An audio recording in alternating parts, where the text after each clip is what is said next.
اللہ پاک نے فرمایا فاسألوا، پوچھ لو اہل ذکر، اہل علم سے، ان کنتم لا تعلمون، اگر تم نہیں جانتے۔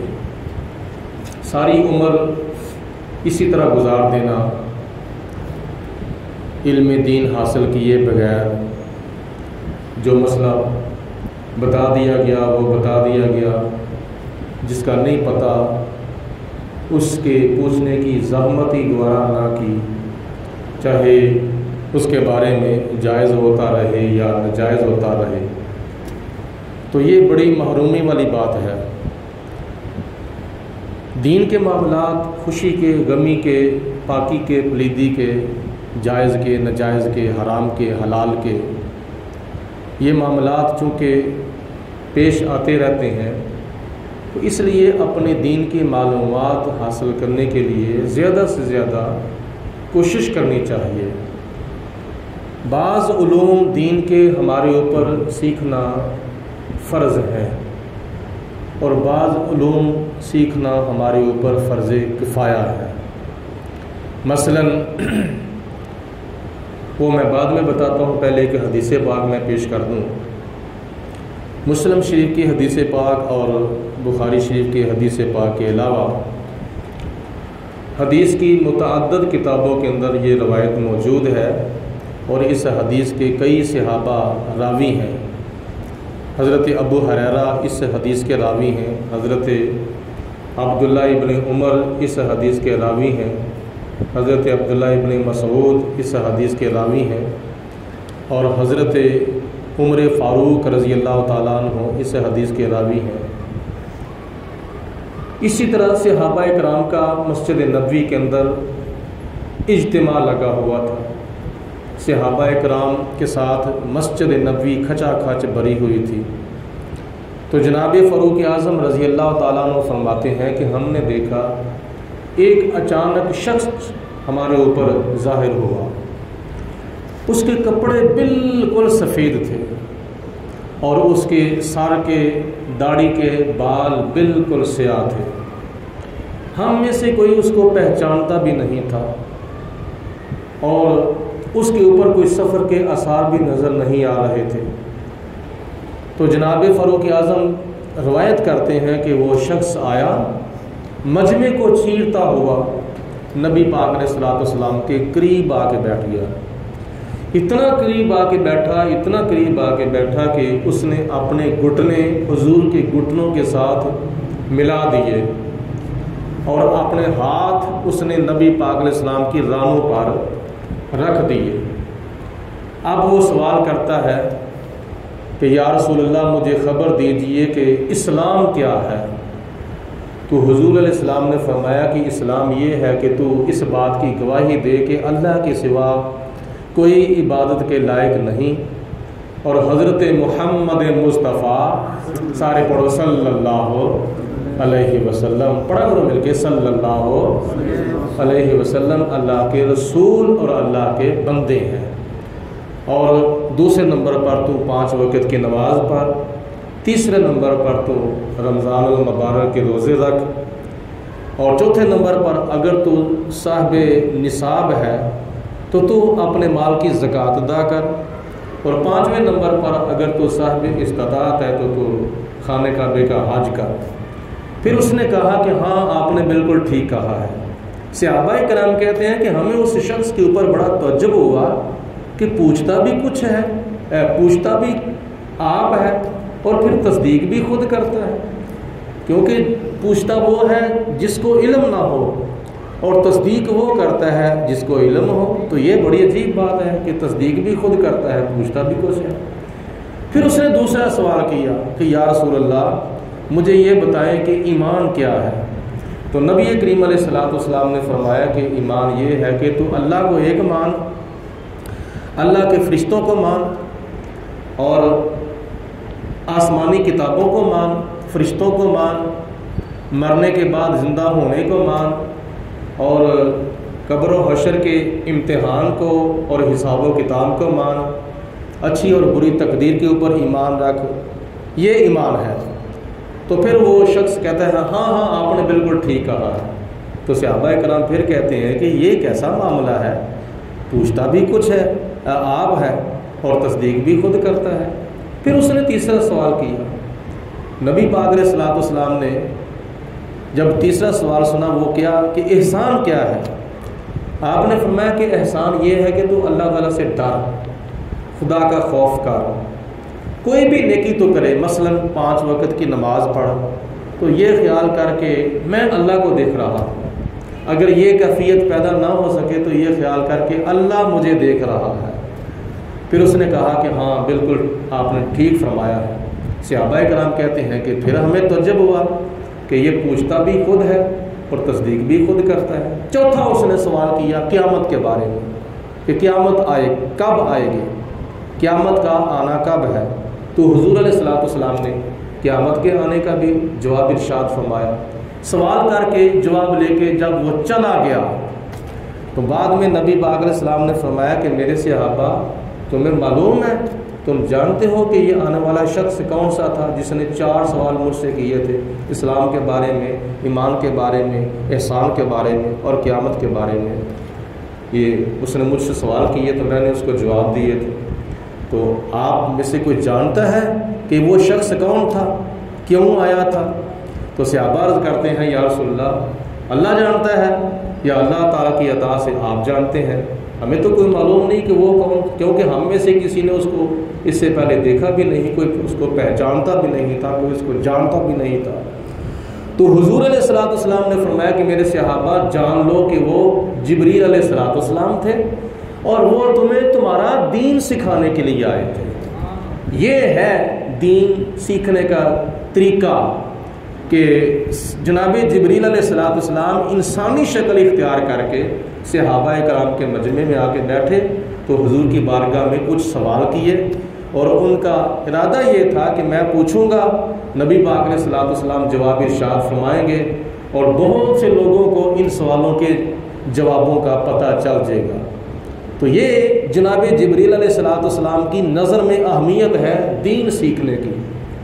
تو دین تو سارے کا سارا سیکھنا ہمارے لیے ایک فرض کفایہ ہے، لیکن بعض دین کے علوم ایسے ہیں جن کا سیکھنا فرض کفایہ نہیں، فرض عین ہے. جیسے نماز جنازہ فرض کفایہ، ٹھیک ہے، چند افراد پڑھنے سب کی طرف سے ادا ہو جاتا ہے، لیکن 5 وقت کی جو نماز ہے یہ فرض عین ہے، یہ فرض کفایہ نہیں ہے.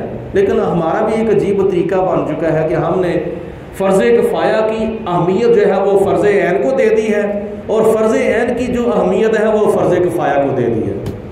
کیسی بات، کیسی عجیب بات ہے. نماز جنازہ کے لیے کہاں کہاں سے لوگ جنازہ پڑھنے کے لیے آ جاتے ہیں، لیکن 5 وقت کی نماز پڑھنے کے لیے محلے میں سے چند افراد آتے ہیں اور تقریباً 98% مسلمان جو ہے وہ 5 وقت کی نماز سے محروم رہتے ہیں. تو میرے عرض کرنے کا مقصد یہ ہے کہ دین کے کچھ علوم سیکھنا فرض کفایہ اور کچھ علوم سیکھنا فرض عین ہے. مثال میں وہ بات کرنے لگا تھا کہ آپ میں سے اللہ تعالیٰ کسی کے اوپر کرم فرمائے، اس کے اوپر حج اللہ تعالیٰ فرض فرما دے.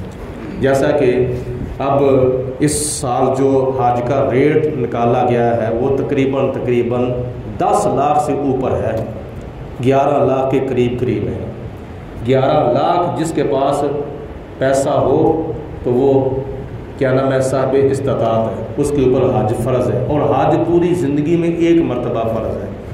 تو جو بندہ صاحب استطاعت ہے اس کے اوپر حج فرض ہے، تو جس کے اوپر حج فرض ہو جائے اس کے اوپر حج کا علم سیکھنا فرض ہو جاتا ہے. حج کے مسائل سیکھنا اس کے اوپر فرض ہو جاتا ہے. اگر نہیں سیکھے گا اس کو حج کرنے کا طریقہ ہی نہیں آئے گا. اسی طرح جو بندہ صاحب نصاب ہو جاتا ہے اس کے اوپر زکوٰۃ کا علم سیکھنا فرض ہو جاتا ہے. اگر زکوٰۃ کا علم نہیں سیکھے گا تو اس کو زکوٰۃ کی اہمیت کا، زکوٰۃ کے مسائل کا کیسے پتہ چلے گا؟ تو جب مسائل نہیں اس کو پتہ چلے گا تو زکوٰۃ ادا کیسے کرے گا؟ اسی طرح جو بندہ صاحب قربانی ہے، صاحب نصاب، اس کے اوپر قربانی بھی واجب ہو جاتی ہے. تو جس کے اوپر قربانی واجب ہو جائے اس کے لیے قربانی کا علم سیکھنا اور قربانی کے مسائل یاد کرنا فرض ہو جاتا ہے، ٹھیک ہے۔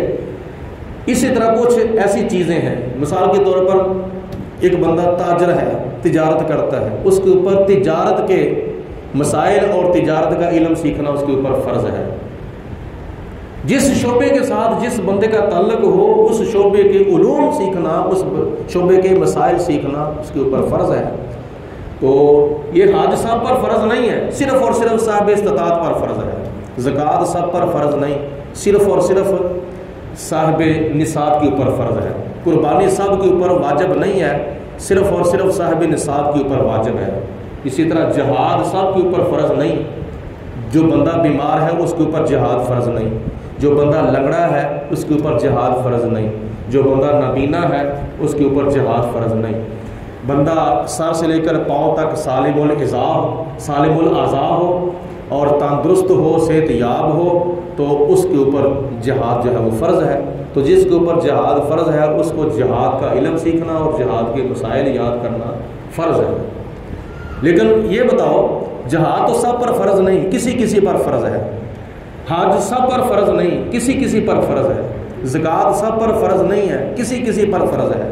قربانی سب پر فرض نہیں، قربانی سب پر واجب نہیں ہے، کسی کسی پر واجب ہے۔ نماز کس کے اوپر فرض نہیں ہے؟ نماز سب پر فرض ہے۔ 10 سال سے لے کر زندگی کے آخری دن تک، زندگی کی آخری سانس تک 5 وقت کی نماز ہر مسلمان مرد پر بھی فرض ہے، ہر مسلمان عورت پر بھی فرض ہے، مقیم پر بھی فرض ہے، مسافر پر بھی فرض ہے، بیمار پر بھی فرض ہے اور صحت یاب کے اوپر بھی فرض ہے، غلام پر بھی فرض ہے اور آزاد پر بھی فرض ہے۔ تو ہم میں سے کتنے ایسے لوگ ہیں جو 5 وقت کی نماز پڑھتے ہیں، ان کو نماز کے سارے مسائل یاد ہوں؟ نماز کا علم سیکھنا ہر مسلمان پر فرض ہے، کیونکہ نماز ہر مسلمان پر فرض ہے۔ اسی طرح رمضان المبارک کے جو روزے ہیں یہ بھی سب پر فرض ہے، چاہے کوئی مرد ہے، چاہے کوئی عورت ہے، چاہے کوئی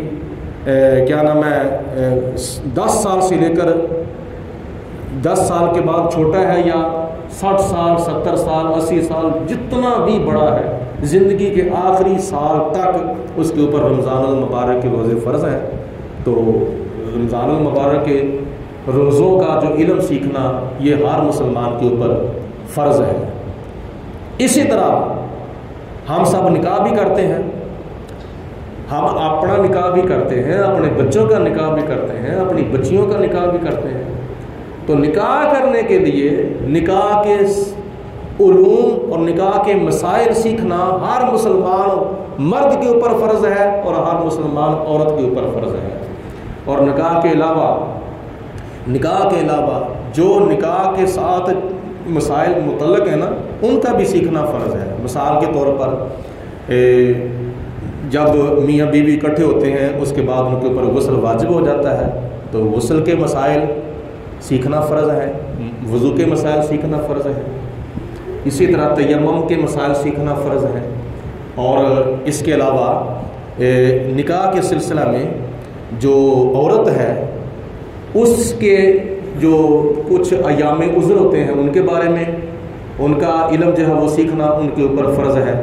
اور پھر اللہ پاک اگر اولاد عطا فرما دے ہوئے تو پھر عالم رضاعت کے دوران جو معاملات پیش آتے ہیں، یعنی دودھ پلانے کے مسائل جو ہیں وہ عورت کے اوپر سیکھنا فرض ہے کہ کتنی مدت بچے کو دودھ پلانی ہے، کب چھڑانا ہے، کب نہیں چھڑانا، یہ عورت کے اوپر فرض ہے۔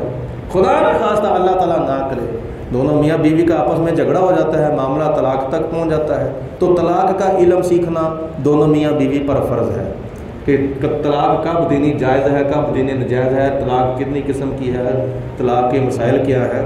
تو طلاق کے مسائل سیکھنا بھی خامد اور بیوی پر فرض ہے۔